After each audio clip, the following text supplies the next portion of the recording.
berat menang wae. Iya, kita sudah punya video ini dokumentasi hampir 30 loh, dokter. Dokumentasi hebat loh ini, kita dokumentasinya udah hampir 30 topik-topik. Iya, ilmunya luar biasa. Udah ya, Mas Yo? Saya di-share. On ini ya, Facebook. Oke. Ya, Bu, apa ya, masuk Pak Agus atau Bu Ayu ini? Mas Agus, ya Pak Agus. Bu Ayu gimana Bu Ayu? Bu Ayu lagi OTW. Oh, WTO tuh. WTO. WTO wayang orang. Oh.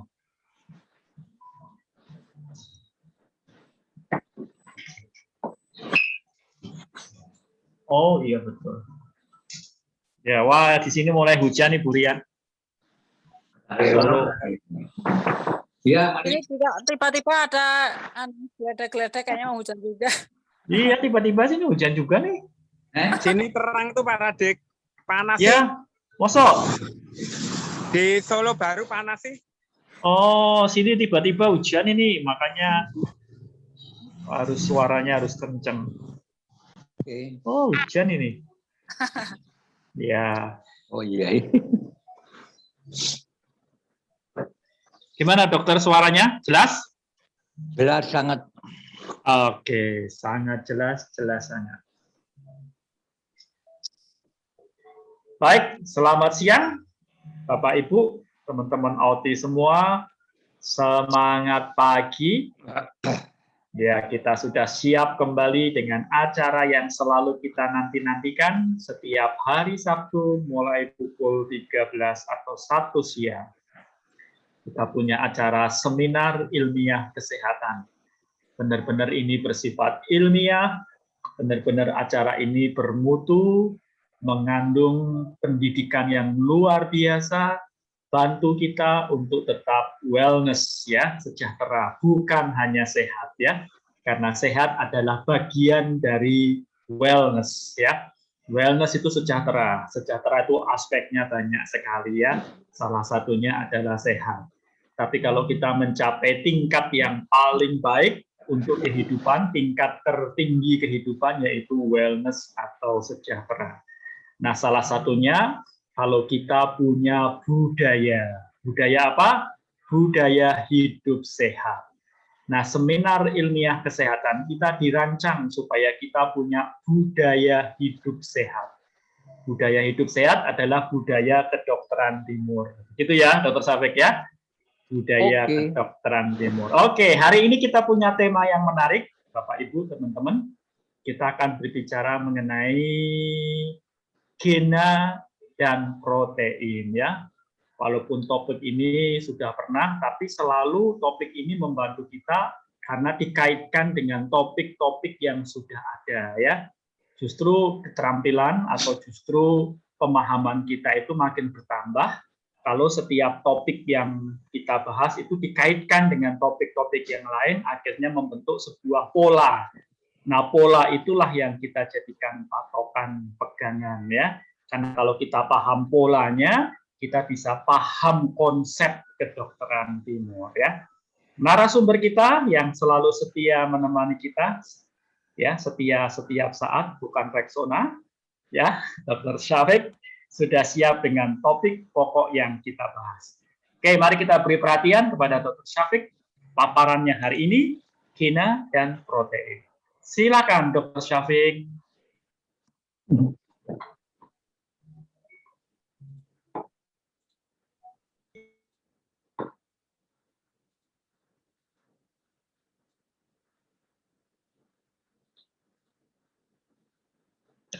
Selamat siang para peserta seminar yang saya hormati.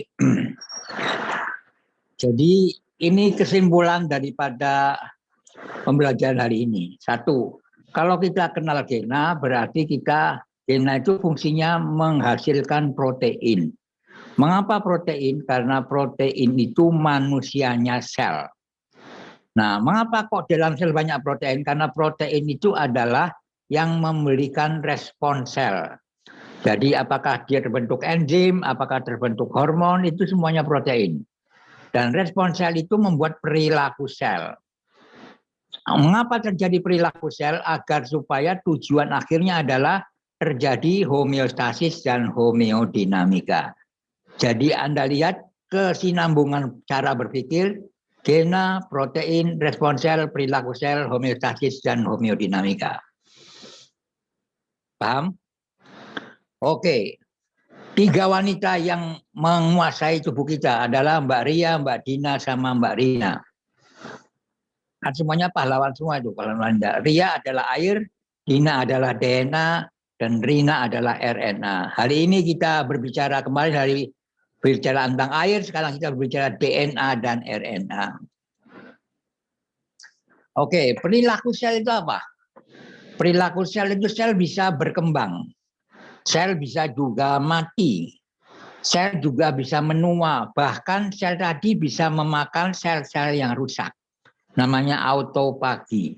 Jadi orang berpuasa itu memungkinkan sel-sel yang sehat bisa memakan sel-sel yang rusak maupun bukan racun-racun yang ada dalam tubuh sehingga dengan demikian bisa bersih. Perilaku sel juga bisa berubah, berdiferensiasi menjadi sel apa, dapat juga menimbulkan siklus sel, misalnya pembelahan sel, mitosis, meiosis, bisa juga memberi respon sel, perilaku sel tadi, dan bisa menunjukkan komunikasi antar sel. Nah, komunikasi antar sel itu dijalankan melalui bahasa sel yang namanya sistem DNA RNA. Oke, mari kita lihat. Kita pernah dengar siklus biogeochemical. Di dalam alam ini ada siklus yang namanya siklus karbon, hidrogen, air, nitrogen, dan fosfor. Sehingga dari siklus biogeochemical ini menghasilkan 5 unsur CHONP. Sehingga kita kenal manusia adalah homo siklis. Karena ada siklus sel, ada siklus seksualis. Nah, dari CHONP ini terbentuk sistem bioinformatika. Sistem informasi dalam tubuh kita yang dibuat oleh CHON. Karbon, hidrogen, oksigen, nitrogen. Nah, CHON ini akan membuat basa nitrogen yaitu berupa inti purin dan pirimidin. Inti purin dan pirimidin ini ada abjad yang namanya basa nitrogen yang terdiri atas adenin, guanin, sitosin, timin, dan urasil. Jadi ada abjad A, G, C, T, U. Dari kelima abjad ini maka timbullah kata. Katanya terdiri dari 3 yang namanya kodon. Ya, triplet basa nitrogen, katanya AGG, GCC, TTU gitu ya. Itu adalah triplet, jadi namanya kodon. Dan dalam tubuh kita ada 64 kodon. 3 stop kodon dan 1 start kodon, sedangkan 60 genetik kodon atau coding DNA. Dan coding DNA ini berada pada bagian dari gena yang namanya exon, ya sebanyak 3% saja, tetapi yang di intron, ya kita jumpai ada 97% junk DNA, DNA yang sampah, yang sekarang sudah diketahui namanya transposon. Dan justru potensinya lebih hebat daripada coding DNA, karena dia bisa memberi informasi keluar tubuh, maupun bisa menerima informasi dari luar tubuh. Sehingga dengan demikian Anda lihat di sini dari 3% coding DNA dan 67% junk DNA, kita dapati RNA yang bisa membentuk protein.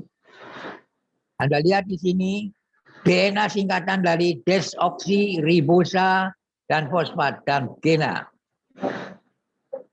Sedangkan RNA itu ribosa, fosfat, dan gena. Namanya RNA. Oke. DNA akan membentuk bangunan dengan histon yang namanya solenoid. Solenoid bersama solenoid akan membuat bangunan yang namanya nukleosom.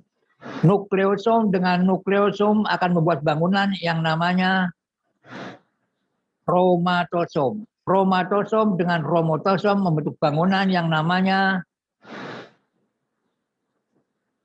kromomir. Kromomir dengan kromomir akan membuat bangunan yang namanya kromatin. Nah, kromatin akan membuat dua bangunan yang namanya kromatit, dua unte kromatit.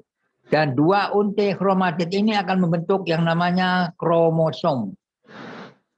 Nah, ada 23 pasang kromosom di tubuh kita. Di setiap sel ada mengandung 23 pasang kromosom, di mana 22 pasang adalah autosom, sedangkan 1 pasang adalah gonosom. Bisa XX, bisa XY. Jadi Anda lihat di sini wanita lebih kuat daripada laki-laki. Inilah sistem bioinformatika dalam tubuh kita yang akan kita bahas hari ini. CHON itu akan membentuk asam amino. Nah, asam amino akan membuat rantai. Rantainya bisa 2 sampai 10, namanya oligopeptida, atau 10 sampai 100 namanya polipeptida, lebih dari 100 namanya protein. Jadi asam amino inilah terbentuknya protein. Adalah susunan peptid dari asam amino 1 dengan asam amino yang lainnya. Ini Anda lihat di sini peptida, asam amino yang kedua asam amino saling mengikat. Kalau 2 sampai 20 namanya oligopeptid, ya. Sedangkan polipeptid ada lebih dari 10 sampai 100, sedangkan protein lebih dari 100 rantai asam amino. Jadi asam amino membuat ikatan peptid akan menjadi protein. Molekul yang paling penting di dalam sel adalah satu, Mbak Dina, Mbak Rina, dan protein. Dina adalah genom sel yang membawa informasi yang perlu diwariskan. Sedangkan RNA terutama adalah merupakan template daripada translasi gena yang menjadi protein. Protein adalah rantai asam amino yang memberikan kehidupan biologis di dalam sel atau manusianya sel. Anda lihat ini kromosom akan diuntai begini. Anda lihat di sini ada 3 kali 10 pangkat min 10 meter panjangnya. Ya. Kalau kromosom adalah 5 kali 10 min 4 meter atau 10.000 kali kromosom pada manusia. Pada diameter mamalia itu 2 kali 10 pangkat min 5 meter dan pada manusia adalah 1,5 sampai 2 meter. Anda lihat dalam satu bangunan yang kecil ternyata panjangnya sampai bermeter-meter. Rata-rata panjang gena adalah 5 kali 10 min 7 meter. Ya. Di sini ada coding, ada unsur yang berulang, ada retrovirus, dan ada sekuen yang teratur. Ingat ini ya, ini adalah evolusi dunia kedokteran. Mulai dari era genetik, eranya fisik, di mana dikatakan bahwa semua itu tergantung yang diwariskan. Jadi DNA akan membentuk RNA dan RNA akan membentuk protein. Jadi seakan-akan kita ini adalah korban dari DNA. Kalau orang tuanya DM, maka kita kena DM. Tapi kemudian era ini berubah menjadi era epigenetik yang mengatakan bahwa rangsang dari lingkungan luar akan bisa membuat protein di dalam membran sel dan dia akan mengubah DNA. DNA ini akan membuat RNA dan menjadi protein sehingga dengan demikian orang tidak selalu kena warisan, ya. Dia bisa membuat kesehatan tergantung lingkungannya. Sehingga pada era epigenetik ini adalah era di mana pikiran menjadi pusat perhatian. Kalau pikiran kita positif akan beri lingkungan yang positif sehingga terjadilah protein-protein yang baik. Pada era metagenetik, di sini bukan lagi pikiran, kesadaran. Jadi kesadaran yang paling utama bahwa akan membuat suatu DNA yang namanya DNA potensial adalah yang merupakan 97% tadi yang pada intron, yang namanya junk DNA, DNA sampah. Sekarang sudah diketahui bahwa dia justru yang merupakan potensial DNA yang bisa membuat coding DNA, membuat RNA, membuat protein, dan akhirnya bisa membuat kesadaran baru. Sehingga dengan demikian, pada era ini, spiritual atau roh sangat penting, karena dia bisa mempengaruhi tubuh kita, bisa menjadi sehat atau tidak tergantung spiritual kita. Dan spiritual tergantung kepada keyakinan kita. Kalau kita yakin, maka kita sel akan sehat. Ya, ini metagenetik. Oke, dulu adalah dogmanya adalah DNA membentuk RNA menjadi protein. Tapi sekarang Anda lihat epigenetik adalah lingkungan membuat DNA, DNA membuat RNA, membuat protein. Pada metagenetik, kesadaran baru akan membuat DNA, DNA membuat RNA, dan jadi dengan demikian kita berubah dari alam fisik ke alam pikiran ke alam spiritual. Jadi manusia adalah makhluk yang tidak hanya berupa fisik, tetapi dia punya spiritual roh, di mana spiritual tadi tergantung kepada keyakinan kita. Inilah proses terjadinya di dalam inti sel, di mana Anda lihat DNA ini akan bisa menjadi pre-RNA yang namanya transkripsi, kemudian menjadi RNA namanya messenger RNA, keluar dari sel ke dalam sitoplasma, akan berkumpul dengan di ribosom, akan mencetak protein-protein baru dengan mRNA. Jadi di sini adalah ribosom RNA dan tRNA, ya. Sehingga prosesnya terjadi yang namanya translasi. Antara RNA menjadi protein namanya translasi. DNA menjadi RNA namanya transkripsi. Anda lihat di sini, DNA bisa membuat DNA, namanya replikasi. Ini terjadi pada fase S pada siklus sel. Kita ketahui pada siklus sel, siklus terdiri atas fase interfase dan fase yang mitosis. Nah, pada saat interfase ini terjadilah fase S, fase G1, S, G2, dan G0. Anda lihat di sini DNA bisa menjadi RNA, tetapi sekarang RNA juga bisa membuat RNA, namanya RNA replikasi, dan RNA bisa merubah ke dalam DNA. Sehingga dengan demikian DNA, RNA, protein saling bertukar. Ini replikasi RNA, ini replikasi DNA, ini protein. Ya, sehingga dengan demikian Anda lihat protein adalah substansi kimia yang penting yang merupakan manusianya sel. Anda lihat di sini mutasi berada pada replikasi DNA, sedangkan RNA bisa membuat replikasi lagi, namanya transkripsi dari DNA menjadi RNA, kemudian RNA menjadi protein, menjadi namanya translasi. Ini replikasi DNA yang terjadi pada siklus sel. Ya, ini replikasi RNA hanya terjadi pada virus. Ini translasi RNA menjadi protein. Ini ada mikroRNA yang merupakan epigenetik, ya. Jadi bisa mempengaruhi RNA, akibatnya bisa ke protein. Nah, organisasi gena pada manusia atau DNA ini adalah susunan gena namanya genom. Adalah kumpulan dari gena-gena yang disusun oleh kodon-kodon tadi pada suatu organisme. Satu atau lebih salinan per sel.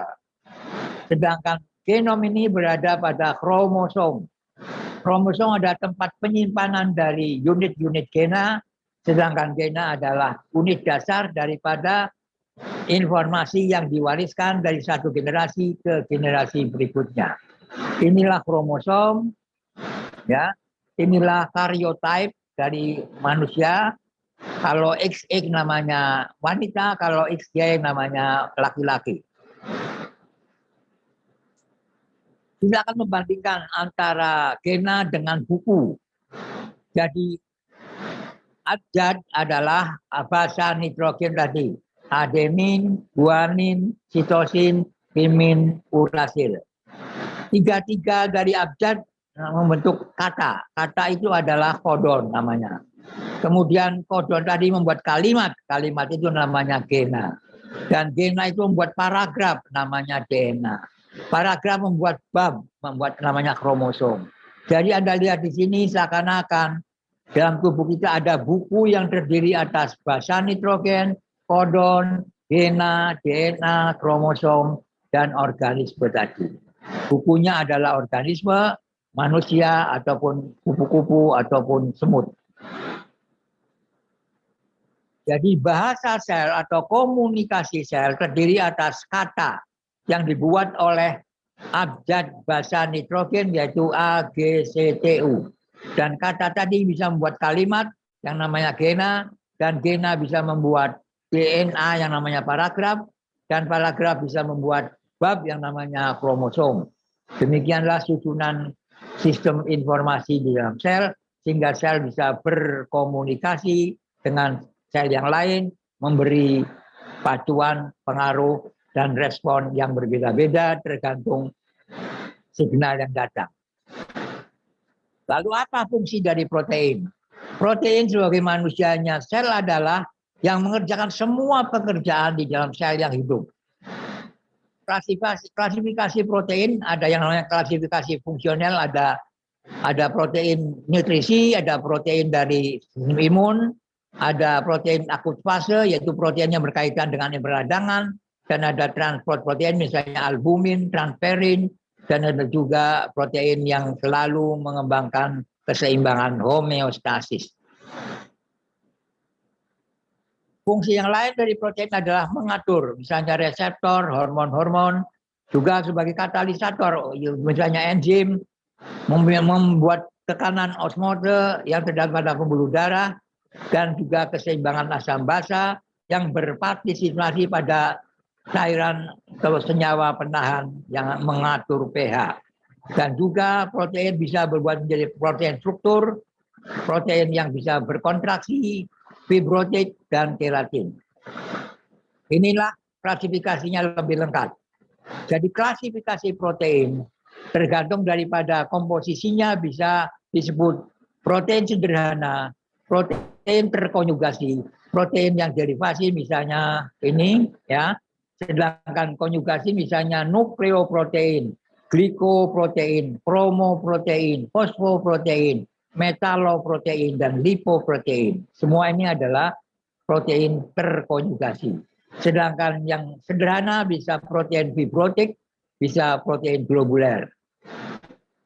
Atas dasar bentuk dan ukuran dari protein, maka ada protein fibrosa, ada protein globular.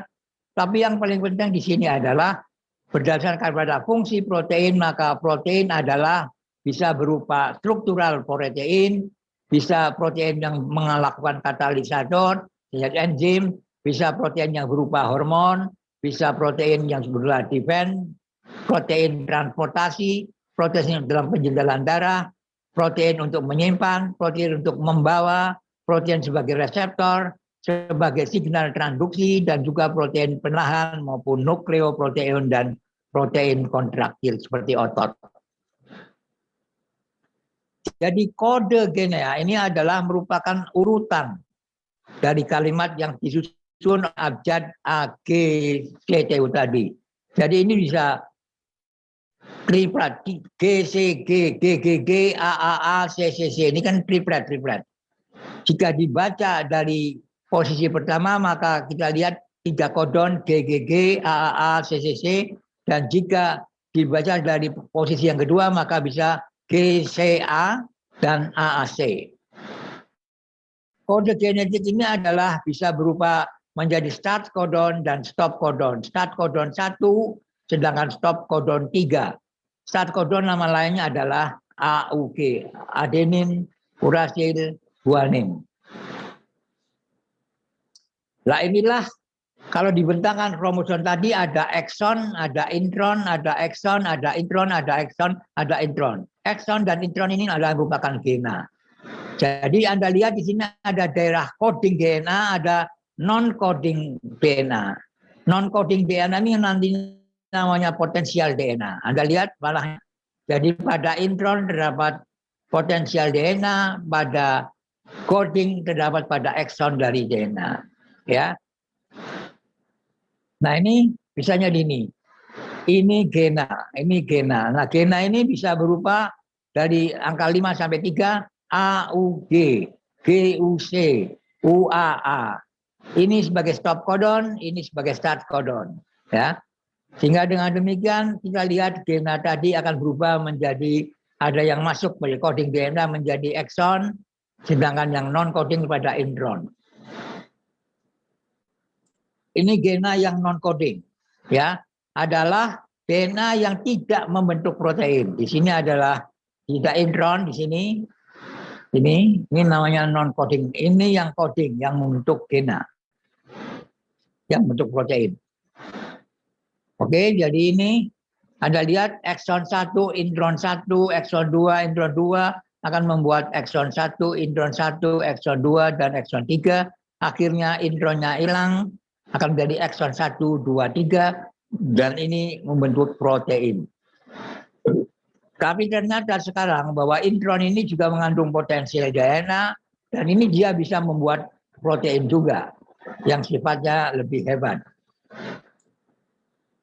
Inilah tabel 64 kodon tadi. Anda lihat di sini ada AUG metionin, ya. Ada stop codon UGA, ada stop codon UGG, ya.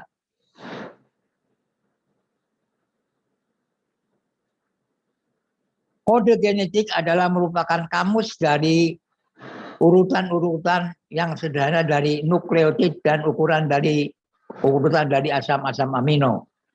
Kata atau ini adalah merupakan kamus kata ini adalah dalam bentuk kodon. Setiap kodon adalah merupakan triplet nukleotid atau bahasa nitrogen, AGG atau GCU, ada 64 kodon, semua totalnya ada 60 adalah 4 kodon adalah start 1 dan 3 adalah stop kodon, ya, atau disebut juga non-sense kodon. 61 kodon dari 20 asam amino. Karakteristik dari genetik kode adalah bersifat spesifik. Kode genetik adalah merupakan spesifik. Kodon yang spesifik selalu membuat kode untuk asam amino tertentu. Misalnya UUU mengkode untuk fenilalanin. Ini asam amino fenilalanin. Dia tidak bisa mengkode untuk asam amino yang lain. Jadi UUU adalah fenilalanin. Ada lagi sifat yang kedua adalah universal. Pada semua organisme, kode genetik adalah sama. Kecuali secara universal didapat pada kodon mitokondria, di mana AUA menggambarkan metionin, UGA untuk tryptophan, bukannya isoleusin atau menimbulkan protein plasma sitoplasma yang membuat sintesa di mitokondria. Jadi adenin, guanin, adenin, dan adenin, guanin, guanin adalah koda untuk arginin di dalam sitoplasma, tetapi pada mitokondria dia akan bisa merupakan kodon akhir, termination codon atau stop codon. Ada lagi yang disebut dengan genetik kodon yang berlebih, redundan. Adalah kode genetik yang redundan karena disebut juga yang berdegenerasi. Meskipun tiap kodon sesuai dengan single asam amino, tetapi juga asam amino yang single tadi dapat juga menjadi multiple kodon, kecuali tryptophan dan metionin, karena metionin adalah merupakan start kodon atau non-sense kodon dan asam amino merupakan kodon yang berbanyak. Jadi Anda lihat di sini, ini fenilalanin, UUUGC, UALin adalah leusin, ini leusin juga, hampir sama tapi berbeda. Kemudian di sini ada redundan di sini. Jadi ini leusinnya 2. Yang satu susunannya demikian, yang satu susunannya demikian. Kemudian ada lagi metionin, ya, ada lagi valin, ada lagi juga serin, ada prolin, ada treonin, ada alanin, ada tiroin, ada stop codon, ada histamin, ada, ya, semua ini adalah asam-asam amino yang Anda lihat di sini ada yang redundan, ada yang tidak. Ya, bukan kayak gini apa namanya? Kemudian kode genetik yang tidak saling overlap atau tidak terfokus. Misalnya ada semua kodon adalah independen, terdiri atas 3 basa nitrogen. Tidak ada overlapping, tidak ada saling tindih ya. Kodon dibaca sebagai suatu titik permulaan untuk terjadinya urutan asam-asam amino, rantai asam amino dalam 3 setiap waktu, 3. Nah, starting point daripada kodon tadi adalah disebut reading frame sebagai pembaca aja. Ini Anda lihat sama ya, ini ada methionine, ini adalah start kodon. Yang ini adalah stop kodon. Jadi kalau ketemu ini, maka rantai asam ini berhenti. Tapi kalau ketemu UG ini, mulai terjadi rantai asam amino dari 1 sampai 10, 10 sampai 200, dan lebih 100 sampai terbentuk protein yang diinginkan oleh sel. Jadi inilah 64 kodon yang terdapat karena disebut nonsense kodon karena dia merupakan stop kodon, yaitu UAA ini, UGA dan UGA, UAG dan UGA. Dalam kodon yang mengawali, namanya inisiator kodon atau start kodon, adalah AUG, adalah methionine, adalah kodon mengawal terhadap terbentuknya protein yang kebanyakan protein. Pada beberapa kasus, GUG dapat juga menjadi start kodon. Jadi start kodon pada bisa AUG, bisa GUG. Guanin, urasil, guanin. Methionine adalah asam amino, hanya asam amino yang terspesifik untuk membuat satu kodon yaitu AUG. Jadi AUG adalah methionine. Ada lagi fenomena yang namanya wobbling fenomen, adalah di mana pasangan basa nitrogen rileks pada posisi ketiga, sehingga dengan demikian basa dapat berpasangan dengan lebih dari 1 basa komplementer. Misalnya pada tRNA. Antikodon di sini inosin adalah pada posisi ketiga. Inosin adalah merupakan pasangan di mana urasil, sitosin, atau adenin. Ini berarti bahwa dia tidak membutuhkan 61 tRNA molekul, tetapi dia hanya separuh yang diperlukan.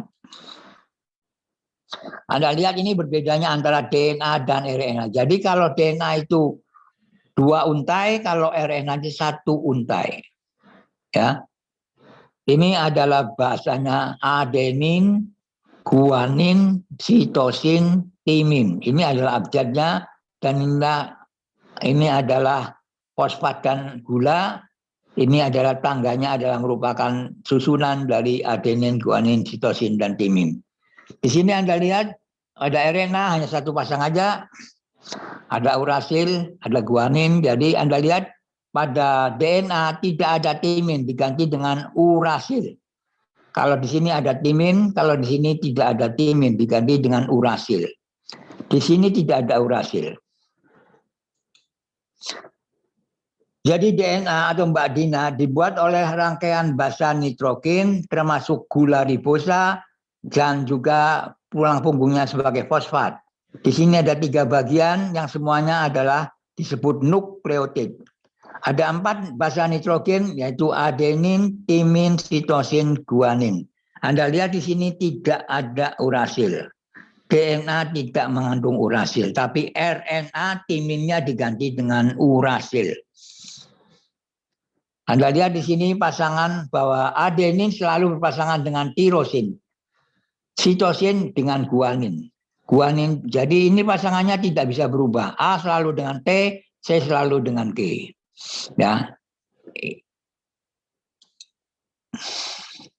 ini inti pirimidin dan inti purin yang bisa membuat adenin dan guanin. Jadi inti pirimidin bisa membuat sitosin, timin, dan urasil, sedangkan purin bisa membuat adenin dan guanin.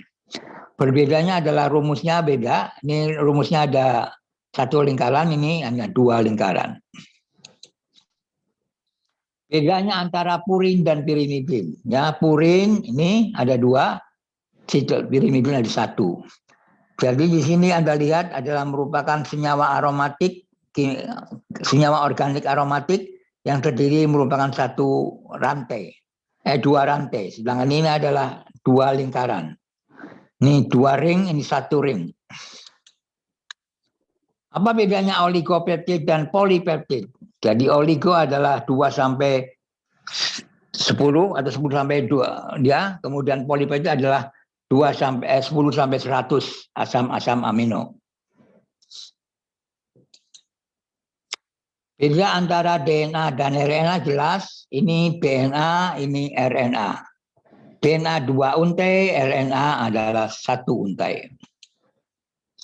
RNA ada 3 macam, ada messenger RNA, ada ya template RNA, dan ada ribosomal RNA. Jadi ketiganya saling bersatu untuk membuat translasi menjadi protein. Protein ada protein primer, ini susunannya rantai, protein sekunder, protein tersier, kuaterner. Jadi Anda lihat bentuk itu dibuat oleh protein, maka disebut protein adalah manusianya sel. Karena karbohidrat ataupun lipid tidak bisa membuat bentuk. Yang bisa membuat bentuk garis, pinggiran ataupun bulatan hanya protein. Karena protein dikenal ada struktur primer, tersier, dan kuaterner. Sama ya ini. Jadi start codon sebagai AUG atau GUG atau UUG adalah codon termasuk di sini UAG, UGA, dan UAA. Kode genetik ini selalu continue dan selalu overlapping yang bersifat tidak continue. Jadi kode genetik bersifat universal dan bisa mengalami degenerasi. Degenerasi codon disebut tidak selalu sama. Degenerasi akan berakibat menjadikan di mana terjadi codon lebih banyak untuk menimbulkan kode untuk 20 asam amino. Di sel ternyata ada cellular internet, adalah komunikasi multiseluler dan kooperasi multiseluler yang terjadi agar supaya homeostasis dan homeodinamika bisa terlaksana. Ilmu pengetahuan telah menentukan bahwa terjadilah di sini mekanisme yang bersifat universal daripada sel dengan sel komunikasi. Komunikasi di dalam sel adalah sama dengan komunikasi secara umumnya. Sel akan berkomunikasi untuk menerima rangsang dan juga merubah rangsang menjadi suatu respon.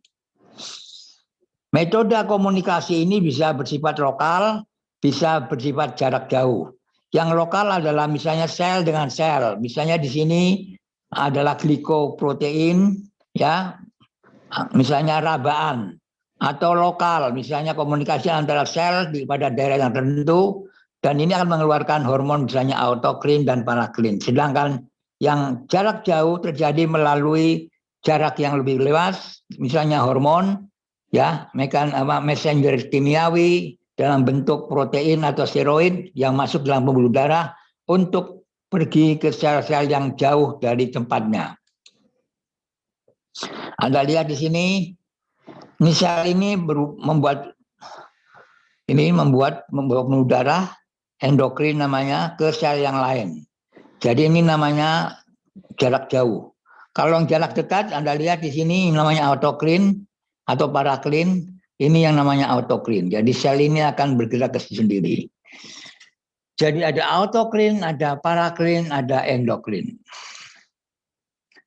Nah, Anda lihat di sini reseptor menerima molekul sinyal, kemudian diterima oleh reseptor, dirubah menjadi protein signaling dalam sel, kemudian berubah menjadi enzim metabolik ataupun protein pengatur regulasi gena ataupun protein sitoskeletal sehingga terjadilah respon seluler.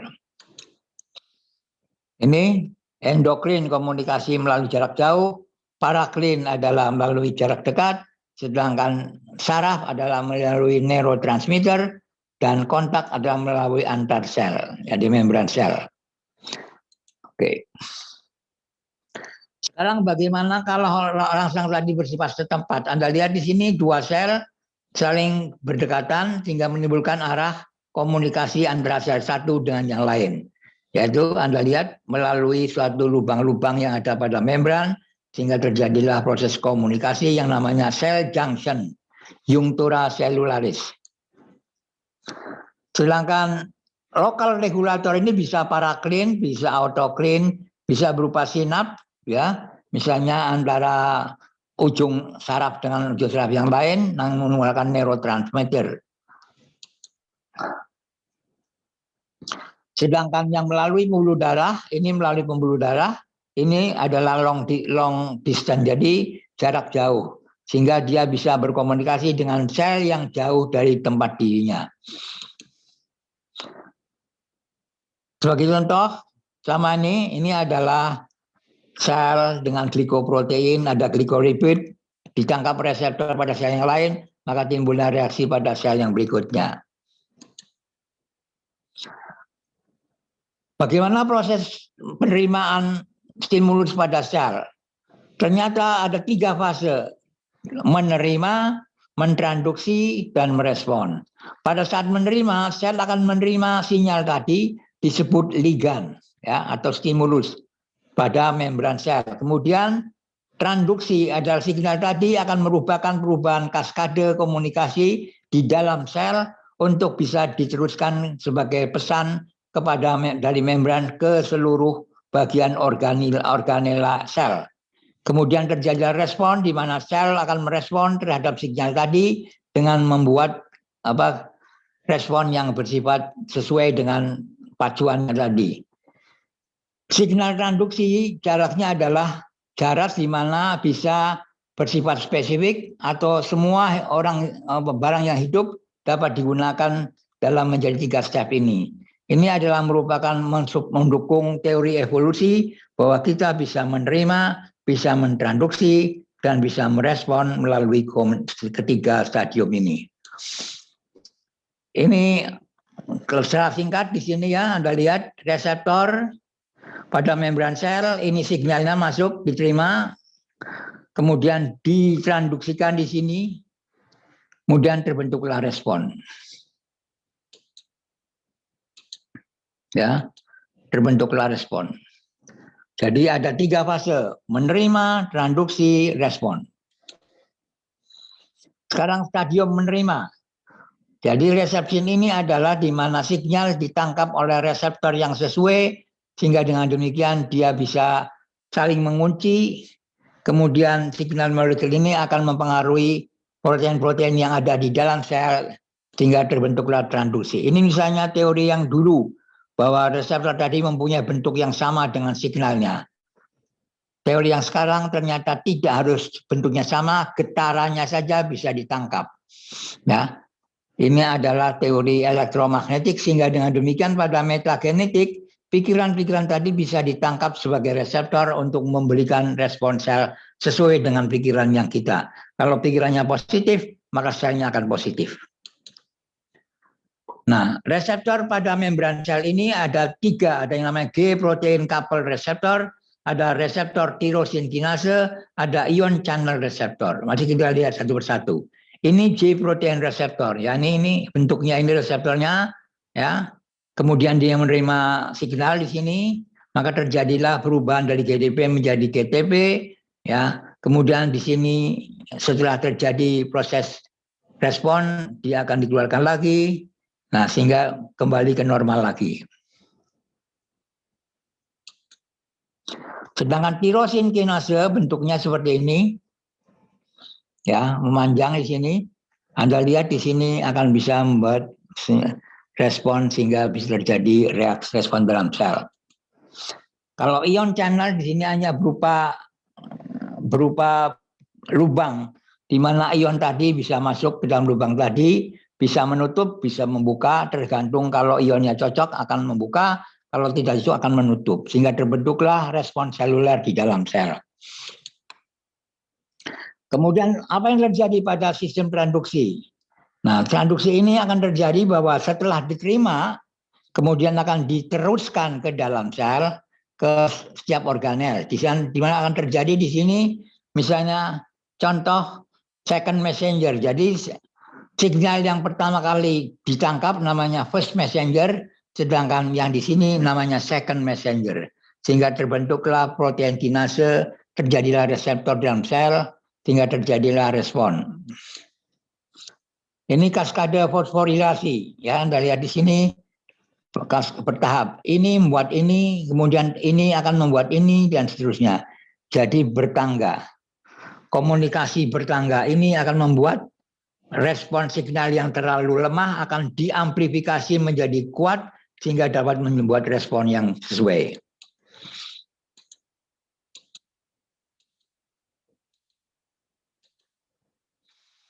Ini juga sama, ya ini first messenger, ini second messenger.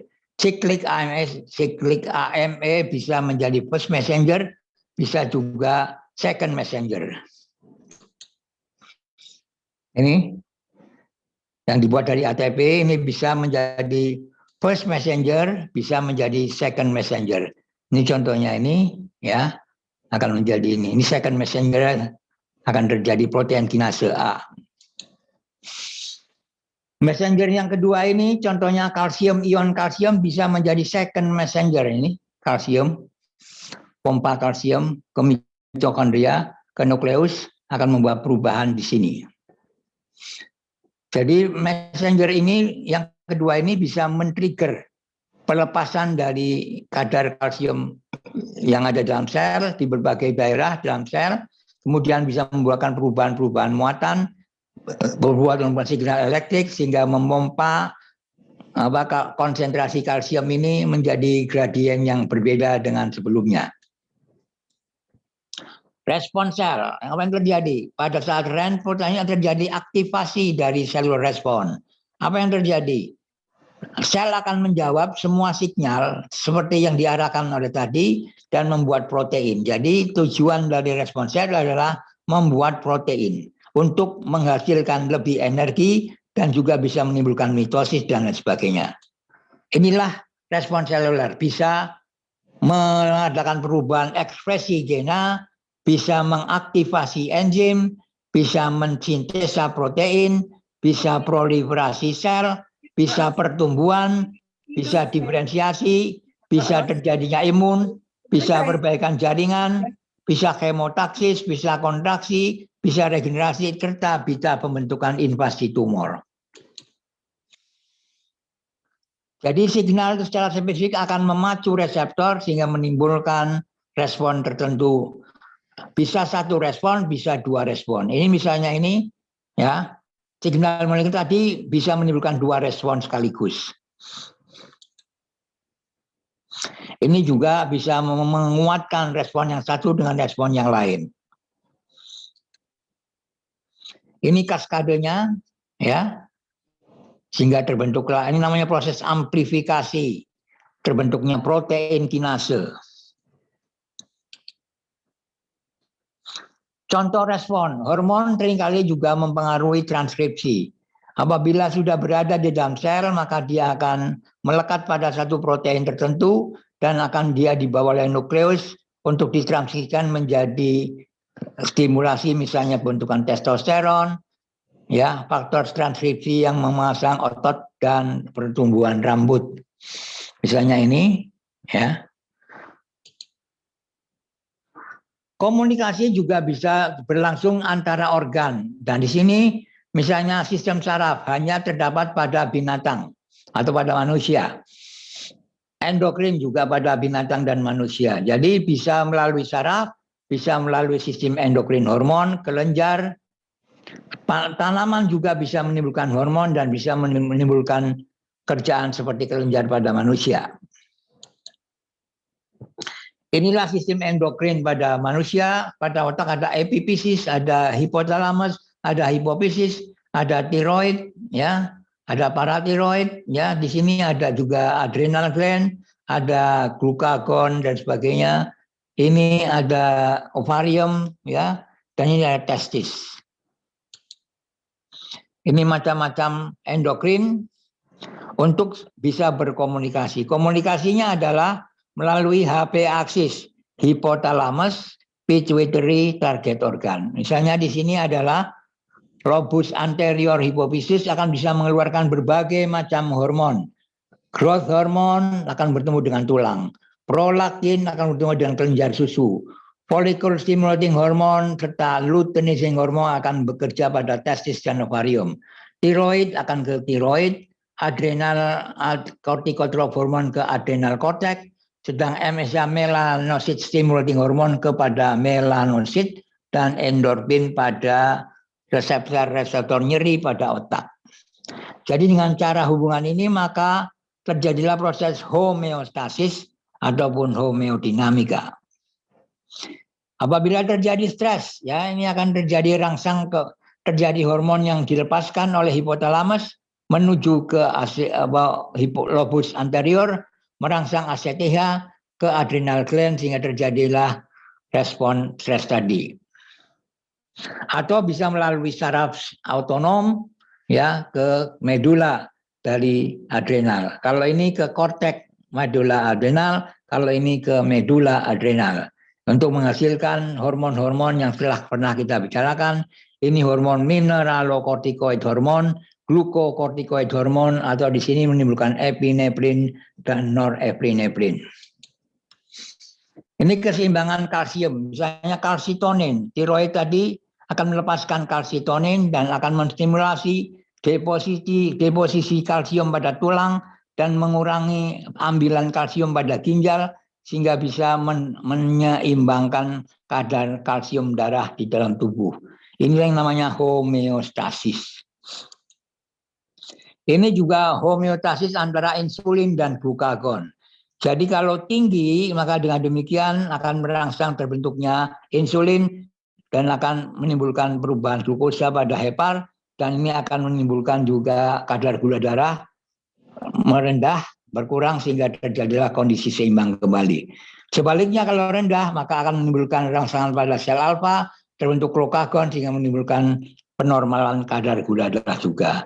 Inilah proses homeostasis pada insulin dan glukagon. Sekarang kromosom juga mengalami mutasi. Mutasi adalah perubahan abjad. Mutasi bisa point mutation, bisa mutasi rangka. Misalnya transisi, transversi, insersi, dan deleti. Jadi hilangnya satu huruf bisa akan merubahkan jawaban yang berbeda. Ini contohnya nih, ini deletion ya, ini huruf di sini hilang. Jadi kromosom makin pendek. Ini akan memberi jawaban yang berbeda. Kalau inversi, kalau ini terbalik. Kalau tadi di atas, sekarang ini terbalik. Ini juga berbeda. Duplikasi akan menjadi double, 1 menjadi 2. Ini 1 menjadi 2. Ya, atau bersifat insersi. Jadi ini diletakkan di bawahnya ini. Jadi akibatnya yang tadinya pendek jadi panjang. Atau juga translokasi, tempatnya berubah. Dari sini, ini ada 2, kemudian pindah. Ini pindah bagian ini translokasi sehingga terbentuklah bagian ini ya. Ini hilang. Ini yang disebut dengan mutasi yang terjadi pada saat replikasi DNA. Sehingga dengan demikian DNA yang baru bisa mempunyai susunan abjad atau kalimat yang berbeda. Ada lagi mutasi yang tersembunyi. Misalnya dari perubahan A ke G.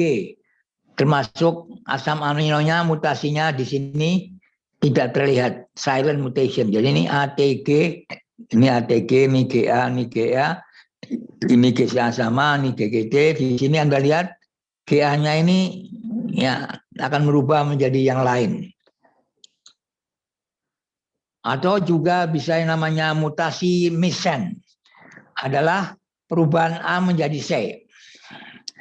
CAT ini akan berubah menjadi CAT ya. Di sini C yang ini akan dirubah karena tadinya A. Jadi A menjadi C ini adalah perubahan yang namanya missense, yang tidak logis. Nonsense mutasi adalah perubahan dari C ke T. Dari huruf sitosin ke timin. Stop codon ini adalah dihasilkan pada saat di mRNA direpresentasikan menjadi UAG. Sehingga terjadilah apa yang disebut dengan nonsense mutation atau disebut juga stop codon. Ini adalah pergeseran rangka mutasi. Ya, ini di sini adalah hilangnya atau terinsersinya suatu bahasa, susunan bahasa yang dapat merubah pembacaan sehingga dengan demikian terjadilah perbedaan asam amino yang terbentuk. Ya, Anda lihat di sini terjadi transif ini A3 dan metadi ini hilang. Nah, kita kenal ada 3 bentuk. Ada yang namanya parental, ada yang namanya semi konservatif, ada konservatif, ada dispersif. Pada yang semi konservatif yang dari orang tua ini akan bisa menjadi begini. Ini replikasi awal, ini replikasi kedua. Ya, tadinya begini berubah, ya. Ini replikasi awal. Ini yang dari orang tua, ini akan terjadi replikasi yang kedua begini. Sehingga terjadilah perubahan susunan genom pada kromosom yang terbentuk. Ya, ini yang bersifat dispersif. Ya. Jadi Anda lihat di sini kita ketahui bahwa gena itu merupakan hal yang pokok. Ini komunikasi endokrin, parakrin, autokrin, ini kontak. Ya, pada hari kita ketahui proteksi kulit tertinggi, pada waktu siang hari kulit menebal paling tinggi, produksi keringat paling tinggi, pH-nya paling tinggi, proliferasi selnya paling rendah. Tapi pada malam hari justru paling tinggi adalah aliran darah kulit, paling tinggi adalah kelembaban daripada yang hilang pada kulit, terjadinya paling tinggi gatal, penetrasi kulit, permeabilitas pada suhu kulit, dan juga proliferasi sel serta reparasi DNA yang tertinggi. Ini fast messenger bisa berupa cahaya, bisa berupa kelaparan, bisa berubah suhu, bisa perubahan salinitas ataupun kegaraman dari sitoplasma. Kemudian second messenger dalam sitoplasma bisa berupa kalsium, bisa kalsium AMP, kalsium GMP, dan nitrik oksid. Sedangkan efektornya bisa DNA, RNA, bisa protein, atau outputnya bisa perubahan motilitas, bisa terjadi agregasi, bisa heterokistit, dan lain sebagainya. Anda lihat di sini, membran sel menerima signal, kemudian di sini terjadilah second messengernya bisa siklik AMP, siklik GMP, bisa kalsium, bisa diasil gliserol, bisa IP3, sehingga terjadilah messenger ketiga yang berupa D-fosfoprotein menjadi fosfoprotein, akhirnya berubah menjadi berbagai macam fisiologik respon, bisa terjadi proses yang cepat, bisa yang lambat, bisa yang jangka panjang. Jumlah responsnya bisa cepat, bisa jangka panjang, bisa jangka pendek. Ini kalau energi yang masuk, ya dia akan masuk membran dan akan diamplifikasikan di sini sehingga terbentuklah respon sel yang tadi telah kita bahas.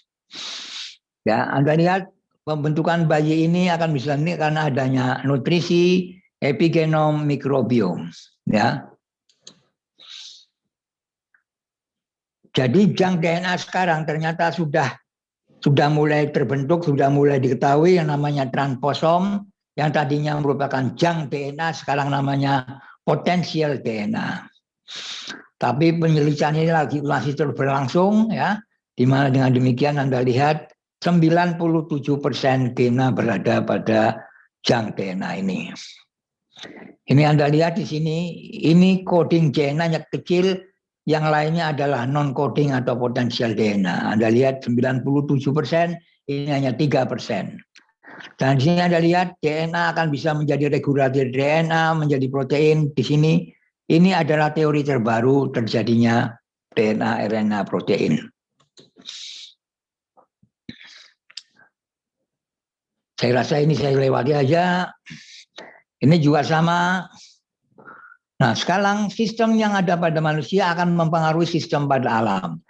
Jadi kehidupan di kota, kehidupan di desa, bisnis, pemerintahan, ilmu pengetahuan, dan juga tradisi makanan dan diet, serta sistem kepercayaan akan bisa mempengaruhi sistem alam. Terbentuknya air, atmosfer, tanah, tumbuhan, dan binatang, serta biodiversitas bisa berubah karena perilaku sistem manusia ini. Ya, sehingga dengan demikian sistem alami ini akan membuat kondisi baru tergantung daripada pengaruh manusia. Nah, ini lihat dari sendiri bahwa ini bisa mempengaruhi sistem yang ada pada manusia, bisa mempengaruhi alam sekitarnya. Jadi sistem manusia selalu akan mempengaruhi alam sekitarnya sehingga merubah ekosistem.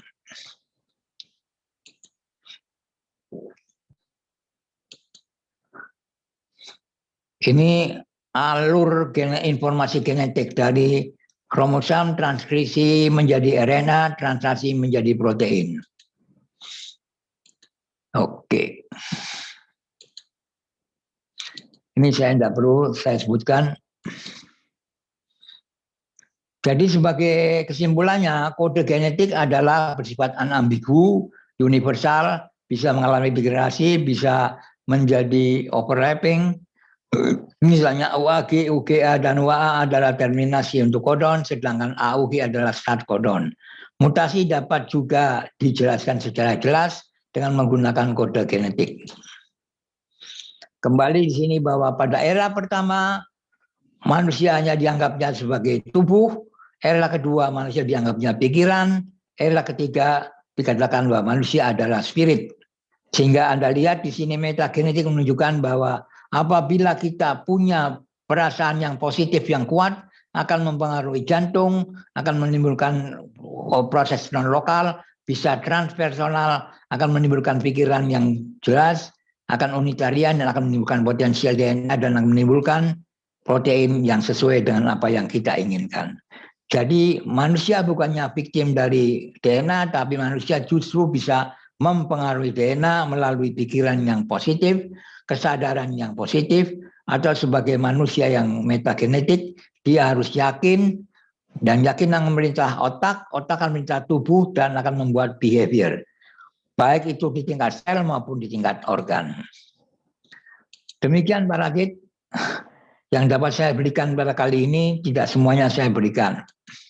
Ya, ini asam-asam amino esensial dan non esensial ya. Oke.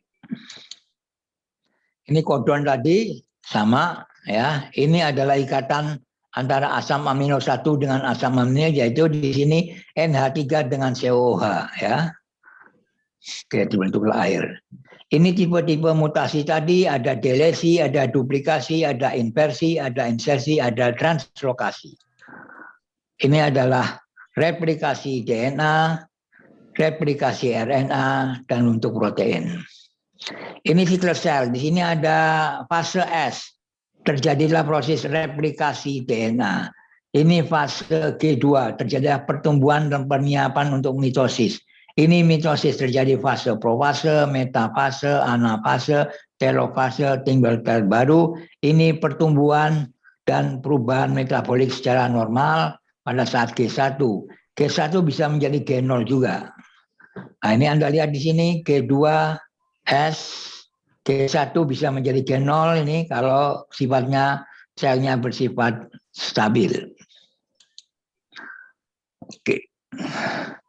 Jadi kembali DNA menjadi DNA melalui replikasi. Pada saat replikasi terjadi mutasi, mutasi abjad. Kemudian DNA menjadi RNA, prosesnya namanya transkripsi. Sehingga dengan demikian terbentuklah RNA melalui mRNA, tRNA, dan rRNA, sehingga tertranslasi bentuklah protein. Protein adalah sesuai dengan apa yang signal yang diperintahkan. Jadi dengan demikian, sel bisa merespon terhadap perintah apapun yang datang ke dalam dirinya, yang disebut dengan signal atau first messenger, atau merangsang, bisa berupa zat kimia, bisa berupa energi, cahaya, maupun pikiran, dan sebagainya. Ini amino acid, ini peptid, ini protein. Ini sama ya, ini non-coding DNA tadi. Ya, ini yang exon, yang coding, yang non-coding intron. Ini bedanya intron dan exon, saya tidak perlu menjelaskan. Nah, gena non-coding ini adalah tidak membuat protein. Jadi yang non-coding tidak membuat protein. Tetapi sekarang, pengetahuan sekarang mengatakan bahwa ternyata bisa membuat protein. Ya, sama. Ya, ini kromosom tadi yang panjangnya bermeter-meter ya. Saya rasa demikian Pak Radit. Oke, siap Dr. Syafiq. Terima kasih untuk paparannya yang begitu luas, yang begitu dalam, ya, begitu mendetail, rinci. Tapi sebenarnya ini menarik bagi teman-teman yang memang paham mengenai apa yang dijelaskan oleh Dr. Syafiq tadi ya. Jadi kita berbicara mengenai gena dan protein. Rupanya protein itu begitu penting ya. Karena disebut sebagai manusianya sel, itu adalah protein ya.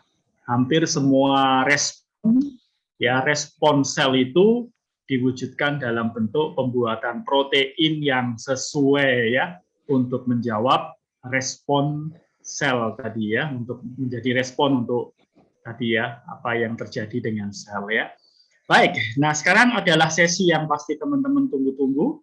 Karena dari penjelasan Dr. Syafiq tadi ada banyak hal yang mungkin ingin ditanyakan. Jadi sekarang saya buka. Coba slide pertama dulu, slide pertama. Oke, saya buka slide pertama. Inikah Dr. Syafiq? Ya, oke. Jadi saya telah menjelaskan gena. Halo? Ya. Ya, saya telah menjelaskan bahwa gena membentuk protein. Dan proteinlah yang menentukan respon sel. Sel yang menentukan perilaku sel. Perilaku sel yang menentukan homeostasis dan homeodinamik. Jadi Anda harus memahami ini. Inilah ada ringkasannya di sini. Oke? Thank you. Oke. Baik, ini ringkasannya teman-teman ya. Jadi ini ringkasan pembahasan kita. Ya, sebenarnya kenapa kita harus membahas mengenai gena dan protein. Ya, ini adalah respon dari sel terhadap keadaan apapun. Ya, akhirnya membuat perilaku sel dan tadi ya menciptakan homeostasis, homeodinamik. Sementara kehidupan kita itu sebenarnya adalah homeostasis dan homeodinamik. Baik, teman-teman, silakan kalau ada yang mau bertanya, saya buka sesi untuk pertanyaan. Biasanya Ibu Ayu dulu yang pertama bertanya atau Ibu Ria. Silahkan. Monggo.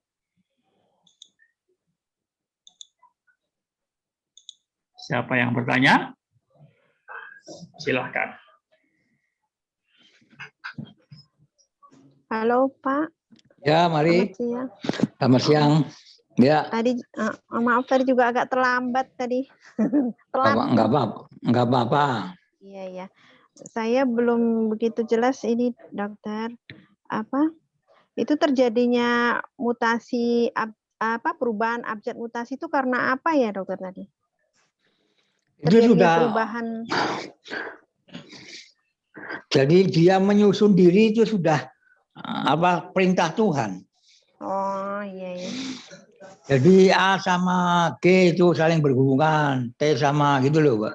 Jadi mereka sudah sampai ke situ. Protein itu adalah manusia sel yang diperintah untuk hukum Tuhan. Jadi Tuhan sudah membuat tubuh kita ini sudah terbaik, tersusun secara sempurna. Cuma manusia yang memilikinya merusak dirinya sendiri dengan pikiran yang macam-macam, pikiran sakit, pikiran ya. Tapi kalau Anda positif, metagenetik, Anda sehat selalu. Yakin bahwa Tuhan sudah mengatur segala-galanya. Kata Ruth Sahayana, kaulah segalanya. Oh iya, iya. Halo? Jadi itu sudah ada aturannya. Tinggal kitanya aja mau bawa dia ke kanan apa ke kiri. Iya, maka kita disuruh selalu ingat sama Tuhan supaya sel-sel kita diingatkan, sel coba lelo ya. Kamu adalah makhluk Tuhan yang terkecil, ya enggak? Manusia yang ya enggak? Iya. Jadi sebenarnya itu cuman simpel aja ya dokter. Nggak usah artinya mikir yang apa tadi pelajarannya. Cuman poinnya itu ya. Lah ya, jadi Mbak Ria, Mbak Dina sama Mbak Rina itu tiga orang wanita itu semuanya cantik-cantik. Tapi kalau kita tidak memahami kecantikannya, maka kita terpuruk seperti Iskandar the Great. Iya, jadi wanita wanita cantik jangan melihatkan wajahnya saja, tapi yang penting hatinya yang cantik, begitu. Iya. Mukanya hitam nggak apa-apa, yang penting hatinya yang cantik. Oke. Iya, iya, iya. Oke, Ya, dokter. Dok, Terima banyak yang nggak tahu itu Alexander the Great hubungannya apa dengan wanita tuh, Dok. Coba dijelaskan, Dok. Alexander the Great itu adalah Iskandar Agung, itu selalu menjajah semua dan memenangkan setiap peperangan. Tapi setelah ketemu sama Cleopatra yang cantik, maka dia tidak mau lagi berperang, berperangnya melawan Cleopatra saja. Karena begitu cantiknya sehingga dia meninggalkan itu, maka itu Iskandar the Great. Ya, karena wanita maka lupa akan ya lah. Wanita itu membuat takhta dan apalagi itu loh. yang merusak Iya. tahta, wanita dan harta. Nah, jadi dengan demikian kata Tuhan, ya kalau suatu negara wanitanya baik, maka negara itu baik. Tetapi begitu wanitanya buka-bukaan, maka sudah rusak semua. Nah, begitulah. Seorang ibu juga begitu ya, Dokter? Sama aja, maka jangan keluarkan auranya. Auranya tanpa T ya, jangan keluarkan auratnya. Ya, aurat bukan aura ya kalau beda ya. Ya, Oke, itu menarik tadi ya. Dr. Syafiq, ini menarik ya mengenai istilah mutasi ya. Jadi sebenarnya kan orang selalu menghubungkan mutasi itu dengan kondisi yang buruk ya, dokter ya. Karena kalau DNA-nya itu mengalami mutasi kan berarti menghasilkan protein yang tidak benar gitu ya. Ini pandangan umum kan? Iya. Jadi pikiran yang positif akan membuat mutasi kalimat-kalimat yang baik. Kan gena kan kalimat. Jadi kalau pikirannya baik, kalimatnya baik. Tapi kalau pikirannya negatif, kalimatnya jelek. Kalau kalimatnya jelek, proteinnya jelek. Kalau proteinnya jelek, responnya jelek. Begitu saja sederhana. Nggak usah takut-takut. Nggak usah pakai titel. Memahami ini lebih penting. Nggak perlu pakai titel DR, pakai SDR masih bapak. Kopior sama S-kopior enak mana? DR sama SDR enak mana? Enak SDR. Kopior sama S-kopior enak S-kopior dong. Betul? Ya. Anda pahami bahwa Tuhan sudah menyusun tubuh ini sudah sedemikian rincinya. Anda nggak perlu merusaknya, Anda cukup mengamankan sesuai dengan amanat yang diperintahkan Tuhan. Ini sebentar lagi bulan puasa, ingat sama Tuhan.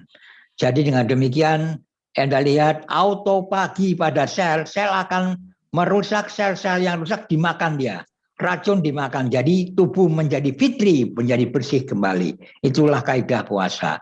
Orang nenek moyang kita selalu puasa Senin Kemis, ya enggak ngerowot dan lain sebagainya. Itu adalah manusia kedokteran timur, selalu puasa longevity, usia panjang karena puasa. Puasa juga akan membuat telomernya tidak menipis. Telomere menipis adalah proses penuaan. Jadi kalau telomer dari kromosomnya haus, maka akan cepat tua. Tua berarti cepat dar. Oke? Siap, dokter ya. Oke. Saya tertarik itu tadi dengan konsep baru kan dogma yang lama itu adalah DNA membentuk RNA, RNA membentuk protein. Nah, kalau tadi penjelasan Dr. Syafiq rupanya yang paling baru bisa saling mempengaruhi, DNA membentuk RNA, tapi RNA bisa membentuk RNA sendiri, malah RNA bisa mempengaruhi pembentukan DNA ya. Nah, ya. Jadi bisa terjadi replikasi DNA maupun replikasi RNA. Jadi RNA bisa membuat RNA baru dan RNA yang baru bisa mempengaruhi DNA sehingga terjadilah protein yang baru. Jadi dengan pemahaman metagenetik, pikiran kita, keyakinan kita bisa merubah sel yang tadinya sakit menjadi sehat tanpa obat. Sekali lagi, tanpa auti juga bisa. Oke? Asal Anda yakin, itulah kekuatan nenek moyang kita zaman dulu. Dia kurus tapi digdoyo. Wah, itulah. Kalau kita kurus malah tambah rusak. Ya. Inggi-inggi karena adrenalnya makin menipis, jadi kita nih termasuk makhluk yang fragil, mudah terkena penyakit karena kortisolnya sudah terkuras habis dengan kecemasan yang selalu ada pada kehidupan kita. Karena orang yang cemas berarti orang yang tidak bertuhan. Karena orang yang bertuhan akan tenang selalu, yakin selalu bahwa segalanya sudah diatur oleh yang kuasa, dan Tuhan tidak pernah negatif terhadap makhluknya. Semut aja dipelihara, apalagi manusia. Oke? Don't worry, be happy. Ya, siap dokter ya. Silakan teman-teman yang lain ini, kalau mau ada yang bertanya ini. Sudah pada ngantri kalau ada yang bertanya nih. Silakan. Ini menarik ini kalau kita bicara mengenai gena dan protein ini ya. Oke, silakan teman lain kalau mau bertanya. Jadi kalau DNA itu akan membuat generasi kader-kader baru. Jadi kalau DNA baik, kadernya hebat-hebat. Protein kan manusia sel, dia bekerja lebih hebat. Kadang-kala protein yang sudah tua menjadi aus, ini nanti oleh proses autopagi, dia dimakan oleh sel sendiri, diperbaiki. Jadi sudah tidak usah takut. Sel Anda itu bisa melakukan apa saja. Lihat slide perilaku sel. Lihat perilaku sel. Jadi sel tidak hanya manusianya, selnya juga bisa berperilaku negatif kalau manusianya negatif. Kalau manusianya positif, selnya akan positif. Itu aja. Tapi untuk berperilaku senegal itu perlu keyakinan bahwa kita ini adalah titipan Tuhan yang sudah dikontrol oleh Tuhan. Sedetil mungkin, setitik manapun sudah diatur.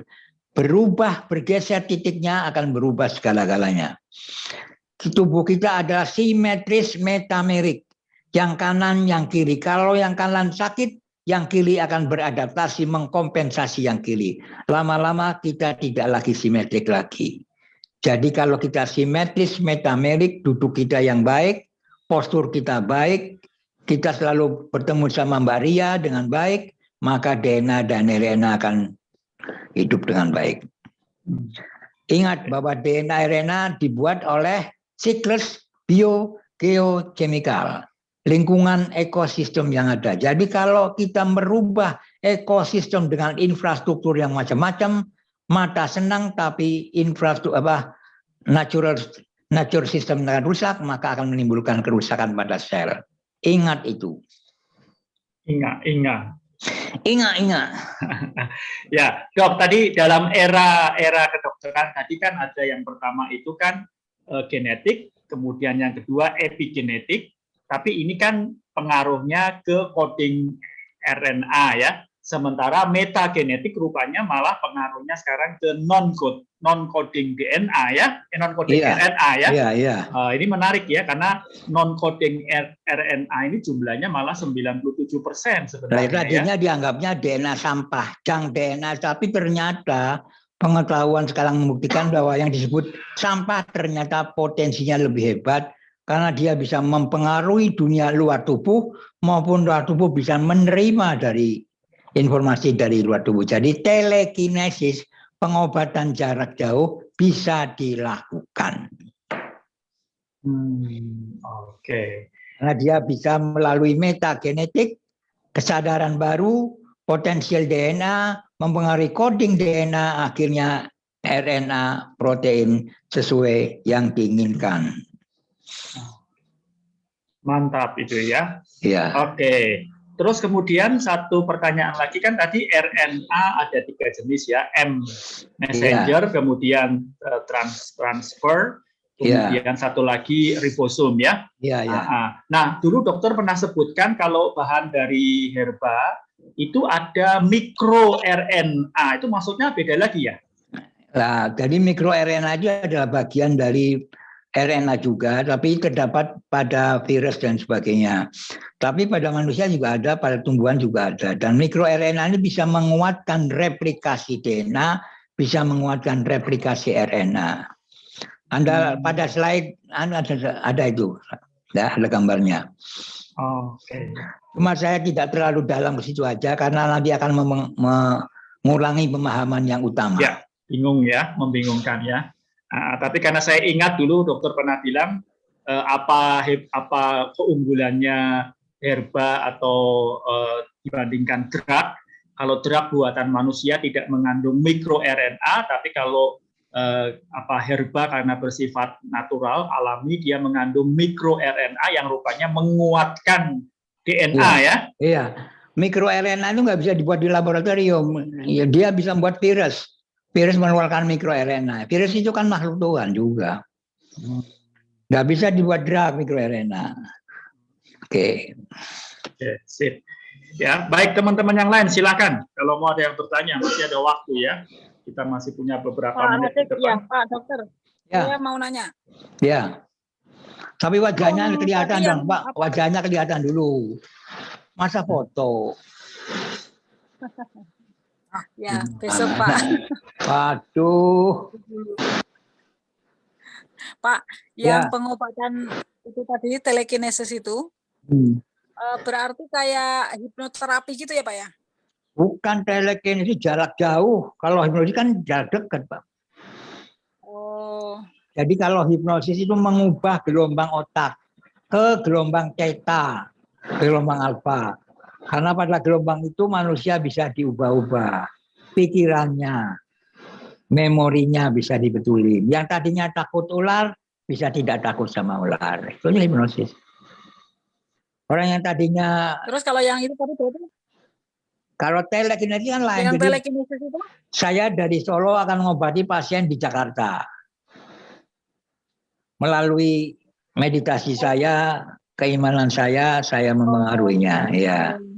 Kayak seorang ibu dengan anaknya yang ada di Amerika. Anaknya sakit, ibunya juga gelisah, begitu? Oh, Apalagi orang pacaran. Kalau pacarnya lagi masalah, timbul masalah. Betul? Ya. Anaknya kena apa-apa, dia resah dan gelisah. Lihat semut merah. SCTV. Oh, berarti kayak transfer energi gitu juga bisa ya Pak ya? Iya, karena manusia adalah makhluk energi. Bisa membuat getaran ke alam sekitarnya, dan alam sekitarnya mampu menggetarkan yang ada di tubuh ini, maka dengan berzikir itu artinya getaran-getaran ilahiyah itu masuk ke dalam tubuh untuk menyehatkan sel-sel yang ada dalam tubuh. Berarti kalau mungkin prakteknya ya kayak berdoa gitu ya Pak? Iya. Kita bisa mengirim kepada orang tua yang sudah meninggal, bisa enggak? Iya, iya. Ya itu aja. Karena ada 97% yang namanya potensial DNA. Oh iya ya, oke. Terima kasih Pak Safik. Kembali. Oke, Bu Rian. Pertanyaannya menarik sekali ya, yang disebut dengan telekinesis itu ya. Oke, silakan ada lagi siapa yang mau bertanya lagi? Ya, saya tertarik itu tadi dengan apa itu ya, yang ligan tadi, tapi rupanya ya elektromagnetik dia bisa berfungsi seperti ligan tadi itu. Ya, itu jadi luar biasa itu. Ligan itu nama lainnya stimulus rangsang. Rangsang atau ligan atau first messenger. Ingat itu, 3 nama. Stimulus, ligan, first messenger. Disebut ligan karena dia akan melekat pada reseptor. Disebut first messenger karena satu-satunya zat yang pergi berhadapan dengan membran sel. Yang mau masuk ke dalam sel. Entah itu nutrisi, entah itu hormon, entah itu enzim, entah itu apa saja. Tapi energi cahaya pun bisa ditangkap oleh reseptor. Jadi tidak perlu resepnya bentuknya seperti ligannya. Cukup getarannya yang bisa ditangkap. Maka healing energi penyembuhan hanya datang pada orang yang mempunyai rasa cinta yang hebat. Rasa cinta yang hebat di dalam tubuhnya akan membuat getaran-getaran tertentu sehingga semua sel-selnya penuh dengan cinta. Karena cinta adalah kekuatan yang hebat oleh manusia, karena manusia bentukan sang pencipta, sang maha cinta. Allah itu maha cinta. Jadi kita harus menjadi cinta juga. Tapi cintanya bukan cinta seksual. Aduh, cinta seorang ibu kalau anaknya itulah cinta sejati. Ya, oke. Nah, itu. Nah, di gambar ini tadi yang di slide ini, dokter, yang Ya. current teori ini kan sebenarnya sekarang yang dipakai medis atau farmasi kan, karena mereka pakai ligand ini untuk merangsang atau untuk menstimulasi, misalnya obat sakit kepala, obat ini kan sebenarnya konsepnya ini ya. Iya, jadi kalau tadinya terbuka ditutup sehingga diblokir. Ya sama dengan batuk, anti batuk sama aja. Ya. Ini represif. Betul. Nah, rupanya tanpa harus menggunakan semacam ligand atau zat kimia untuk menutup, gelombang elektromagnetik atau sinyal elektromagnetik pun sudah berfungsi bisa menutup atau memblokir itu ya. Iya, misalnya begini, batu ginjal pakai sinar laser bisa enggak hancur? Bisa. Ya udah, daripada dioperasi pakai sinar laser. Jadi energi medicine itu lebih hebat, lebih murah, tidak perlu membedah. Energi ini merupakan energi elektromagnetik berupa suara yang halus, lagu-lagu yang positif, ya doa-doa yang baik, itu semua adalah getaran elektromagnetik yang bisa menimbulkan penyembuhan dan bahkan bisa menimbulkan penguatan. Sel-sel yang lemah bisa menjadi kuat. Tetapi kalau lagunya lagu melo, maka sel-selnya juga akan melo. Ya, sakitlah dia. Oke, mantap ya. Maksudnya teman-teman yang lain biar ngerti bahwa konsep obat sekarang atau drug itu yang sebelah kiri. Tapi sebenarnya dengan menggunakan yang sebelah kanan itu, efeknya akan sama dengan yang dihasilkan oleh drug atau obat, padahal hanya menggunakan sinyal elektromagnetik gitu ya dokter ya? Iya. Itu makanya sebenarnya menguatkan metagenetik itu perlu, karena metagenetik ini sebenarnya nanti akan berfungsinya akan sama dengan yang sekarang dilakukan oleh farmasi drug ini, padahal ini tidak ada. Jadi kedokteran timur pakai propose teori ini. Ya, kedokteran timur pakai yang propose teori ini. Pak Safik, itu jadi prakteknya bagaimana? Secara penerapannya bagaimana? Sekarang Anda punya pikiran yang positif, itu berupa apa pikiran tadi? Masuknya ke sel berupa apa? Gelombang elektromagnetik. Misalnya begini, Anda punya cinta kasih yang kuat terhadap anaknya. Ini merupakan belayannya dan sebagainya, itu energi loh. Ya enggak? Dan energi itu bisa ditangkap oleh reseptor membran sel, bisa menimbulkan signal transduksi, bisa menimbulkan respon sel sesuai dengan Anda yang inginkan. Jadi seorang ibu yang memegang anaknya, mendoakan anaknya supaya anaknya sehat, ya sehat. Tapi kalau ibu sudah terganggu, wah ini mungkin sakit, ya sakit. Maka kata-kata ibu hati-hati, buatlah kata-kata yang positif. Jangan membuat anakku bajingan, ya bajingan tenang. Ya, begitu Bu Rian ya. Jadi sebenarnya Bu Rian, konsep obat sekarang itu yang sebelah kiri. Jadi misalnya nih sakit kepala nih ya, di pusat rasa sakitnya itu dikasih ligand di blok, jadi nggak sakit. Di bahan kimia di blok gitu ya. Atau juga begitu di blok, ini ada ligandnya di blok, masuk ke sini pas ini. Tapi sebenarnya dengan konsep elektromagnetik signal ini yang fungsinya sama seperti yang di sebelah ini, kekuatan sinyal atau keyakinan kita itu bisa berfungsi untuk mengeblok rasa sakit, mengeblok kondisi tidak nyaman yang sebenarnya sekarang dilakukan oleh obat. Itu maksudnya Bu ya. Jadi kalau orang mempunyai gaya hidup wellness, dia akan yakin bahwa tubuh ini sebetulnya sehat. Yang membuat sakit bukan Tuhan, yang membuat sakit karena tingkah laku kita yang menyalahi hukum-hukum Tuhan. Alam sekitarnya dirusak, polusi di mana-mana, ya enggak? Air dirusak, semuanya pakai duit. Drug itu kan duit terus, bisnis. Makin banyak drug, makin banyak duit. Tapi merusak sel. Tapi kalau pikiran enggak bisa dibisniskan, pikiran kok dibisniskan, enggak bisa. Maka mulailah dengan positive thinking. Yakin bahwa Tuhan itu bukan makhluk, bukan pencipta yang merusak, tapi justru menyayangi, penuh dengan cinta kasih kepada makhluknya, sampai makhluk yang terlihat maupun yang tidak terlihat. Dia memiliki kekuatan di mana-mana. Jadi dengan kekuatan itu, kalau kita berada dalam hati kita, maka hati kita tidak pernah resah, tidak pernah khawatir, karena Tuhan menyayangi kita. Cinta kasih, WA, welas asih, itu konsep dari wellness. Tidak ada perdagangan dalam pengobatan, yang ada adalah kasih sayang. Pasien adalah orang sakit yang butuh pertolongan dengan cinta kasih, bukan dengan drug, bukan dengan uang, bukan dengan jamu dengan harga macam-macam, tapi dengan keyakinan, cinta kasih, maka orang tadi akan senyum, gembira, maka timbullah dose, dopamin, oksitosin, ya, serotonin, dan endorfin. Dose, ya. Tapi kalau E-nya diganti dengan A, amfetamin, maka dosa. Dopamin, oksitosin, serotonin, amfetamin, rusaklah. Oke.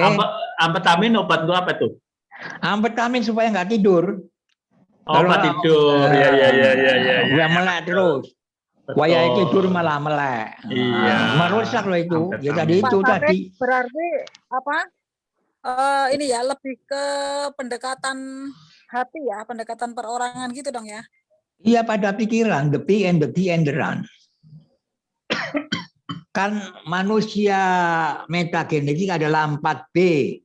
B number 1, belief, betul? Kalau orang yakin, perintahnya yakin enggak kepada brain? Maju, ya maju. Tapi orang nggak yakin, maju, mundur, maju, mundur, maju, mundur. You was twist terus. Tapi kalau yakin, maju ya maju, maka brain akan memerintah body. Wahai tubuh, maju, maju. Body akan berperilaku positif. Orang yang positive thinking selalu tingkah lakunya positif. Tapi orang yang munafik, gojak-gajak itu pikirannya nano-nano. Ya, selalu tidak mengakui kekurangan dirinya. Dia akan mengolah apa saja untuk menutupi kekurangan dirinya. Itulah manusia modern. Dia tergantung sama vaksin, tergantung sama obat, tidak tergantung pada tubuhnya sendiri yang sudah cukup tentara di situ, yang tinggal kita memeliharanya dengan baik, dengan pikiran yang positif, yakin bahwa jantung itu bekerja tanpa perintah obat. Dia akan kontraksi terus kalau digunakan dengan baik. Postur air, Mbak Ria ingat Mbak Ria, tanpa air sel akan mati. Tanaman tanpa air akan mati, betul? Iya. Ya sudah, Mbak Ria, Mbak Dina, Mbak Rina. Jadi sekarang saya sudah lengkap sudah bahwa kita tergantung sama Mbak Ria, Mbak Dina, Mbak Rina. Mbak Dina dan Rina dipengaruhi oleh pikiran dan keimanan. Asal kita asuh, asah, kita tetap sehat. Yakinlah itu. Tubuh ini sudah dibuat sedemikian rupa sehingga kita adalah manusia yang kebal terhadap apa saja.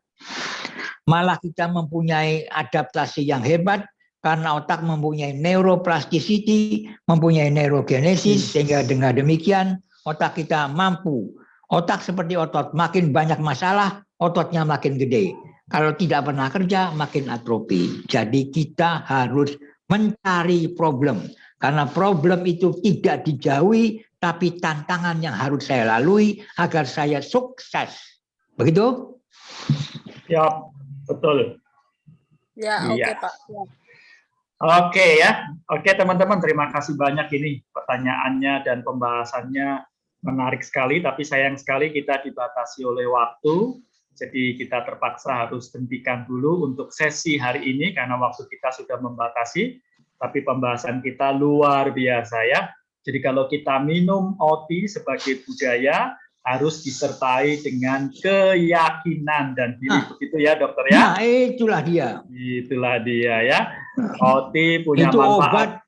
obat yang paling mujarab itu keyakinan. Betul. Yakin bahwa Tuhan selalu ada, Tuhan selalu kasih sayang pada kita, bukan sebaliknya.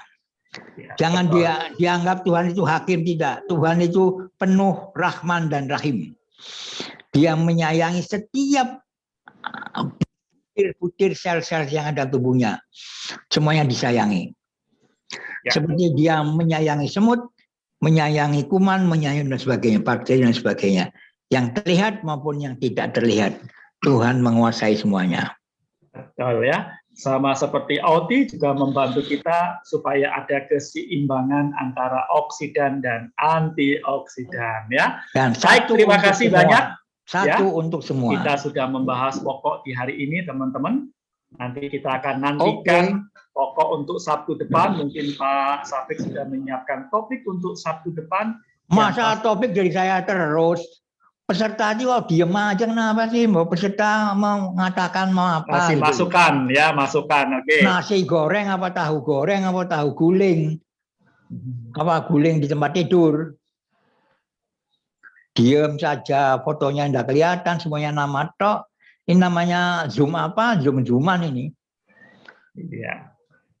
Saya kan perlu Oke, ya. menangkap Baik, energi teman-teman. Anda. Mumun mana gambarnya? Pak Ratman mana? Ayu gimana wajahnya?